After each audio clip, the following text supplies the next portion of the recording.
we're seeing being, brought to play. Magufuli, with what we're seeing right now, very many people had said that it would be political suicide for Raila Odinga to collapse ODM, join with any other entity and move from there. But we are seeing a serious charm offensive taking place. Do you think this is where they actually merge their parties and come up with one outfit moving forward? Is this the time? First of all, Jeff, Kenyan politics is founded on deceit and dishonesty.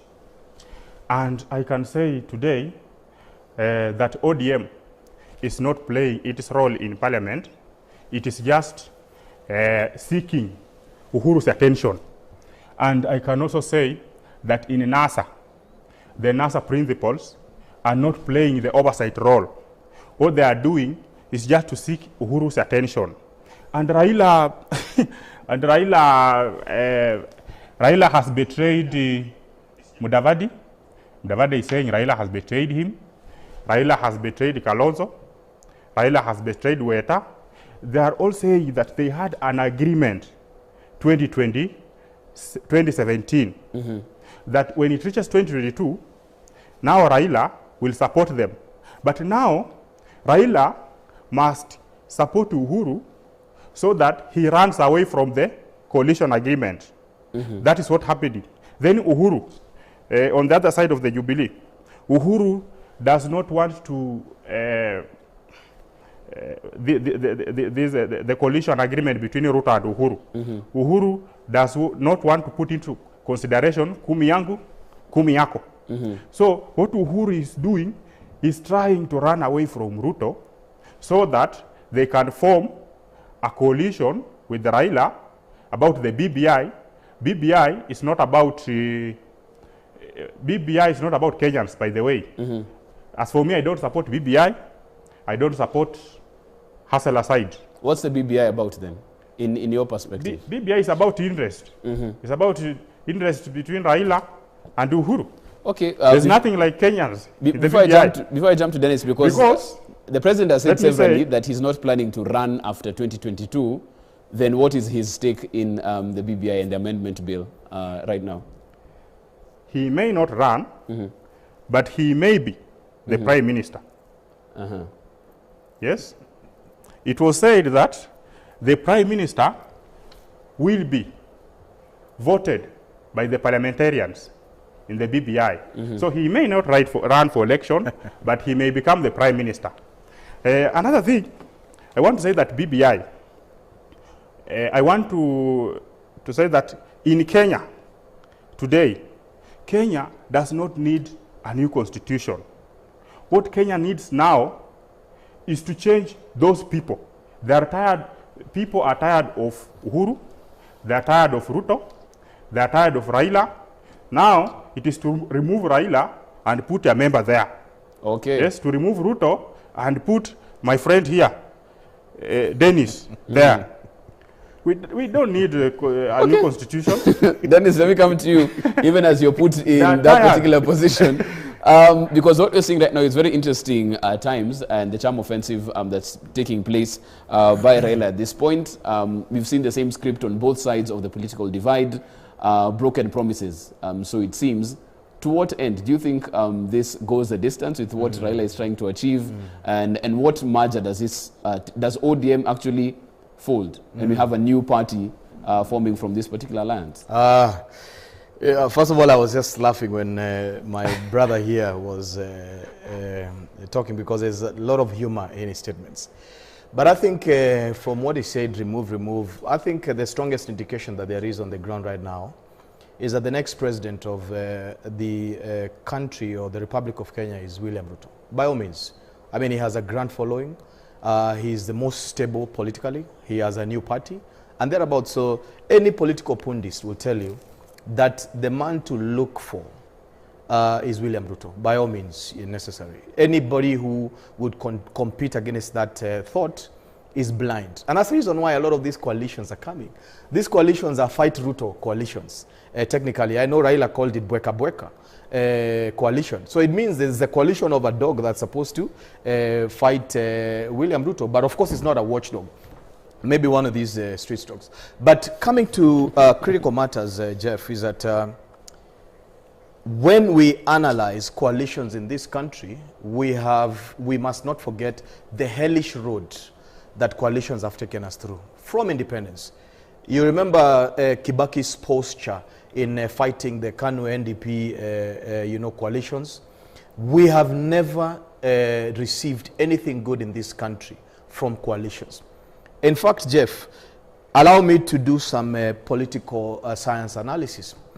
The truth is, the reasons why coalitions form is because parties are terminally ill. The health of the party, when the health of the party is challenged, when there's no intra-democracy, when the party's promises collapse, when the parties are plagued with corruption, with infighting and all that, parties die. Yet parties are the nucleus towards democracy of the nation. So terminally ill parties, their last resort is to form coalitions. And these coalitions are seen as steroids. But what grand coalitions do, they technically kill political parties. So it means that if ODM is getting into a coalition with Jubilee, we know that both of those parties currently, they are terminally ill. You understand? And that's the reason why they've been replaced by parties that have just come just the other day. UDA is thrashing them left, right, center in elections because these parties are ill and they need medication. Whenever you see a party going into a coalition, it means that the party is unable to stand strongly on its own. And we have seen in developed democracies that majoritarian rule, I'm going now to the economic side, majoritarian rule, the rule of the people, the rule of the majority, is better than coalition governments. Why?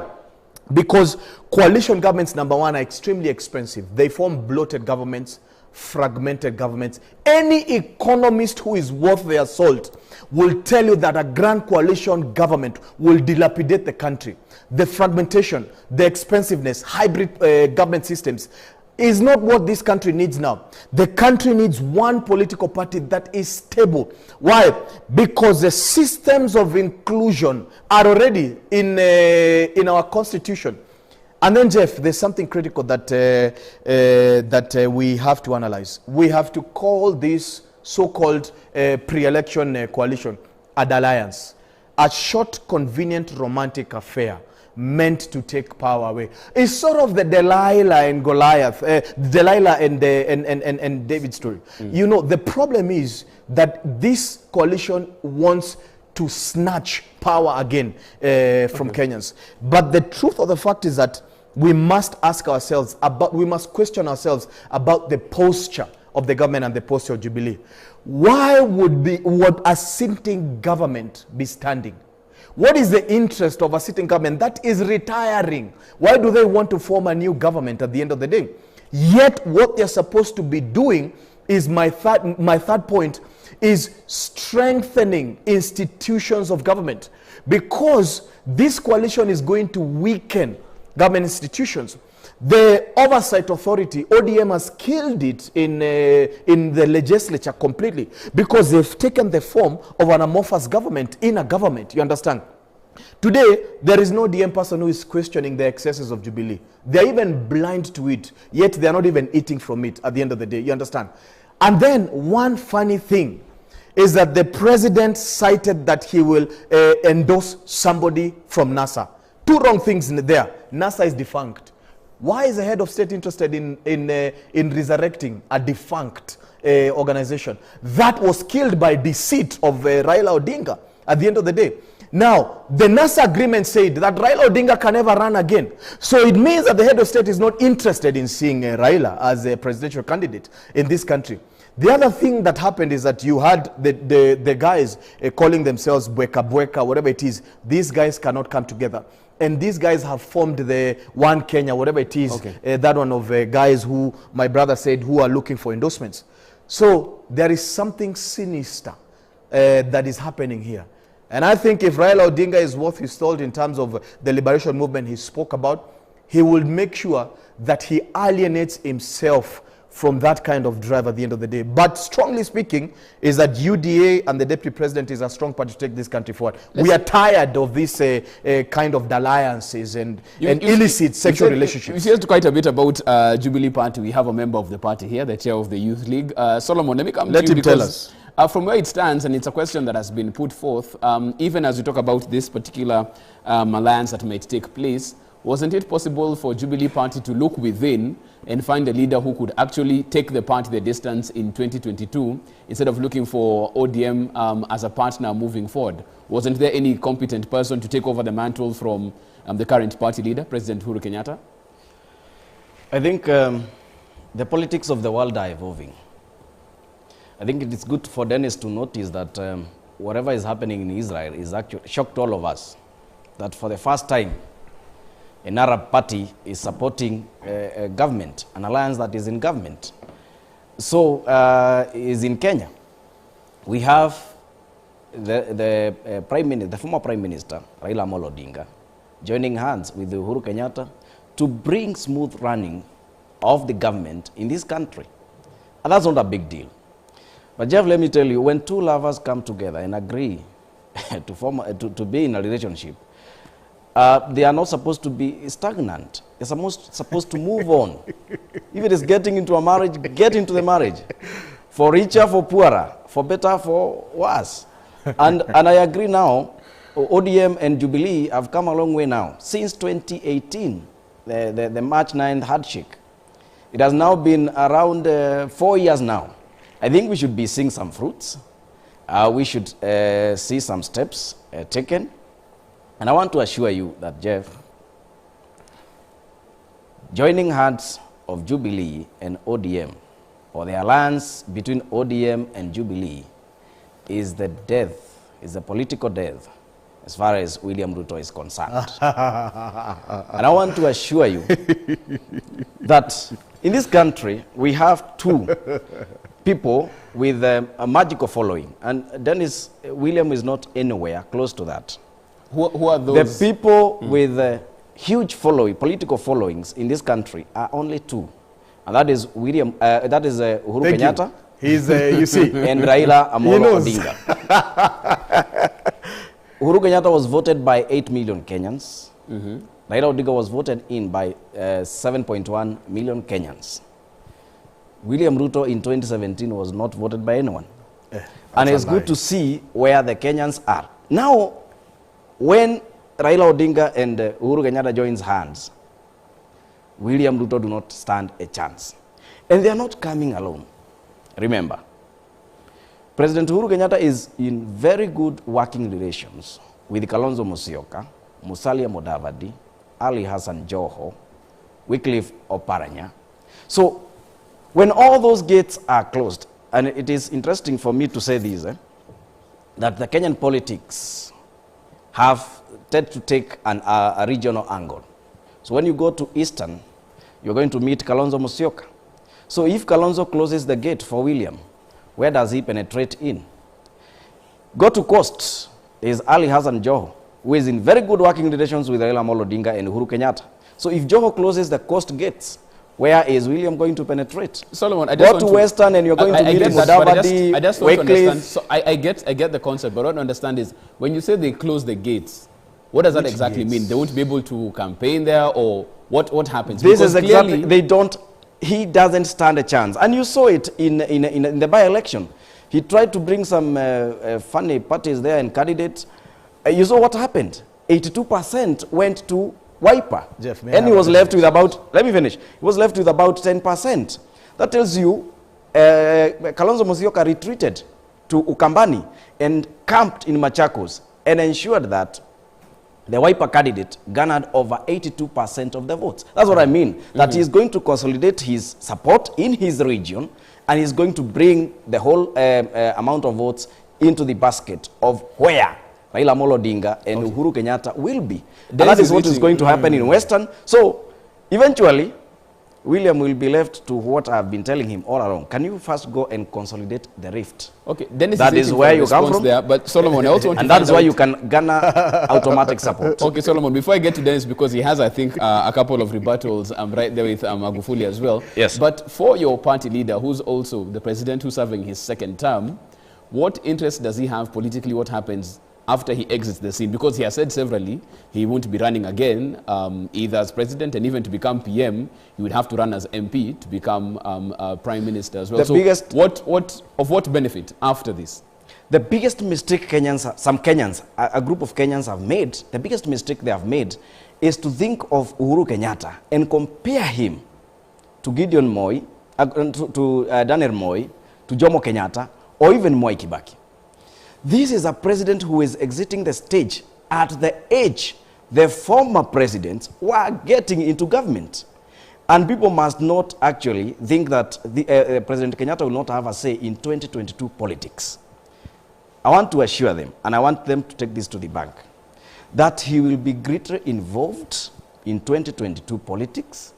He will play a determinant role in 2022 politics. And some people have seen that, they are even calling him a lame duck. And I'm very sorry for them. People should look at what Barack Obama have done in the US, even having been out for a whole term. Now we are talking of young, energetic, charismatic, calculative President Uhuru Kenyatta. And you are ignoring him, and you want to become the president in 2022. Unto you. Okay. He's going to work on you badly. Let me bring it to the other side of the table as well. Quick rejoinder on that. Dennis, so what's your sentiment right now? Wow, my brother has, it's not the truth he's spoken, it's comedy. And that's why we are laughing. But the truth is, my brother was part of the radicalization of the mountain in terms of ensuring that the mountain never romances Raila. You know, and he would tell you, he himself has uttered words like Kemondo, Muchawi, Mogoroki, he himself, to the mountain, to his people. So even his own household can never vote for Raila. Unfortunately, the mountain is radicalized. Years, we're talking about over 20 years, over 30 years of radicalization against this man at the end of the day. That is not likely to change. Because it's the same generation that knows this man is a Mogoroki. Mogoroki, by the way, means a madman. You understand? You will never get anybody giving a madman attention. They know that he's into witchcraft, and that scares people. They know that if he ever takes power, he will hurt them. And that is a doctrine that has been generated by my brother and his likes at the end of the day, because that's what they campaigned upon. Now, interestingly enough, is that the mountain has romanced William Ruto big time. There's such a love that I have never seen, even of politicians from Central Province, because technically Central Province has always presented more than one presidential candidate. It means that the mountain has been fragmented from its choice. But for the first time, the mountain is united in supporting one man, and that is William Samoei Ruto. Why? Number one, for 10 solid years, he said, I will stand with your man, without desiring to overthrow him at the end of the day. It is him who came with the most following. You understand? There were contenders in Central Province contending against President Uhuru Kenyatta. Remember the journey through Hague that William Ruto was there with him. Remember they went through trenches. They knelt down. They were preyed upon. You understand? You have seen a photo of mothers of the mountains embracing William Ruto and saying thank you. You understand? They went through a painful start, extremely painful. And he himself, the president, he said, kumi yangu, kumi yake at the end of the day. One of the things that the mountain people don't like, and I'm from there, they'll tell you is deceit and somebody who does not honor what it is that they said. Now, Jeff, the other thing that I need to go to is that if the mountain is radicalized against Raila and the president is not voting, is not contending, unless he wants to, because the posture is a bit confusing, then they'll never vote for Raila. So who is the NASA candidate? Because NASA itself, the agreement locks Raila out of vying. So who is going to be the candidate thereabout? Also, there's a question of democracy. Endorsing the president has one single vote. His only vote. The democracy states that Article 1, power belongs to the people. So his vote will decide who he votes for, but his endorsement will not take the mountain to the person that he wants. But there's one critical thing that we need to discuss. There are two parties in ICU. Jubilee is in ICU. ODM is in ICU. And they're also supporting the dead, which is BBI. In Africa culture, we respect the dead. That's why I'm surprised that we are speaking about the dead here, and that is BBI. Let us respect the dead and let BBI lie where it needs to lie, because Kenyans have buried it, and it's being supported by two parties in ICU. And that's the reason why they are forming coalitions that are the liars. You understand? Casual romantic relationship, you've said maybe that on Koinange Street at the end of the day. But Magufuli, William Ruto, this man knows he campaigned for William Ruto. There was a coalition that was established. You have established that and as well. And I he get your spoke well question of on him. that as well. So we are surprised that he's now supporting Raila. You know the and guy, talking badly Magufuli, I want to have you on this as I well. will because educate Dennis on that. We need some order, gentlemen. You'll have to have some order. Magufuli, because from where it stands, you've said what we need is a new crop of politicians, a new crop of players.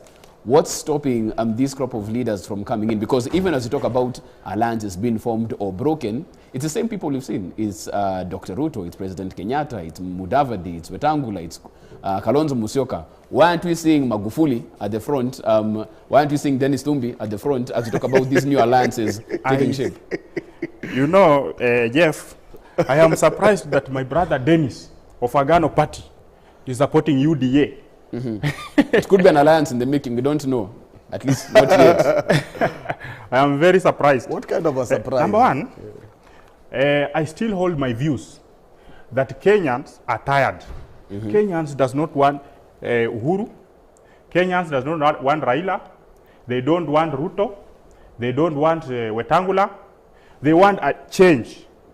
They want another person. The feeling in Kenyans is that this is the same monkeys. What they want to change is the forest. Same monkeys, same thieves. Now, I want to tell my brother Dennis, it is our time as other parties. It is our time, like my party, National Reconciliation Alliance. I can assure you that we shall field a candidate. We shall field a presidential candidate, and we shall bring the presidential candidate to the Kenyans. Who is that? He's coming in the next few months. Okay. Kenyans are broke. The economy is bad. People are very tired with this regime. I want to tell you, I don't know why Dennis is supporting William Ruto and my brother here is supporting Jubilee. Those are failures, all of them. Okay, I want us to take closing remarks as we go around the table. You have 2 minutes to go. So, gentlemen, please be concise with your time. Let me start with Solomon on your end. Solomon, what's your parting shot this morning? Tafadhali, we keep it short to Kisonga. The truth. I'll be very short and brief and say, you alluded to that Raila Amolo Odinga will die politically if he joins the Jubilee Party. And I would like to assure you that, Jeff, how many options do Raila Amolo Odinga have? Politically speaking, he has not so much in politics. And therefore, he has to weigh all the options that can climax his politics in this world. And therefore, Jubilee Party is one of them. And like I said, a Jubilee Party and an ODM alliance is formidable, unbreakable, and has the future of this nation and everyone in it. Inclusivity is the gospel if that happens. Okay, we leave it at that as far as that inclusivity is concerned. Let's bring it to the other side of the studio as well. Magufuli, your parting shot this morning. Yes. I want to urge Kenyans to remain vigilant so that in 2022, those leaders who are thieves, I urge Kenyans to vote them out. I don't want a repeat of 2017 election. I don't want a repeat of 2013 election, so that you cry every year. After every election, Kenyans cry. Why? It is because of the problems that are created by the same Kenyans. I want to urge Kenyans to remain vigilant. You know your leaders, you know your MCA, you know your governor. If he's not performing, vote him out. Vote her out. Okay. Dennis, 30 seconds. Thank you very much. The Bible says, he who is without sin, let him cast the first stone. And I want to remind my brother that political daydreaming and bedwetting is a reality. So it's important for him to do real analysis and get to understand what timing is in politics. We've been in politics a little bit longer, and we know that this is the time for William Samoei Ruto. Okay. And if we want to kick out the defective Jubilee and the defective ODM that my brother there is supporting, that now they're embracing what it is that they're hating, then let us support this one man that can form the next strong government at the end of the day and ensure that we have a form of stability. Okay. Then I finish by saying the current government is what it is that we call, and you like saying that, reminding me that is a government of kakistocracy. You know, it's called a government by hamsters. A hamster is the lowest form of rat. I want to tell Kenyans, the bottom-up economic approach, and my brother has talked that the Kenyans are broke, perhaps including us on this table, is that let us embrace the bottom-up economy. Okay. We have Dennis, that's how we leave it. Dennis, sorry, that's how we, no, Dennis, that's how we bring it to a close now. Thank you, sir. Because that's another kind of opening. That's how we wind up our show this morning as far as the morning review is concerned. As you can see, they want another hour. That's another discussion for another day. Of course, in studio, Amemba Magufuli. He is the SG National Reconstruction Alliance. I had Dennis Tumbi as well, political analyst and expert. You also had Solomon Kuria, who's the chair of the Jubilee Youth League. We take a short break. We come back on the other side. We get interactive. Don't go too far. We'll be right back.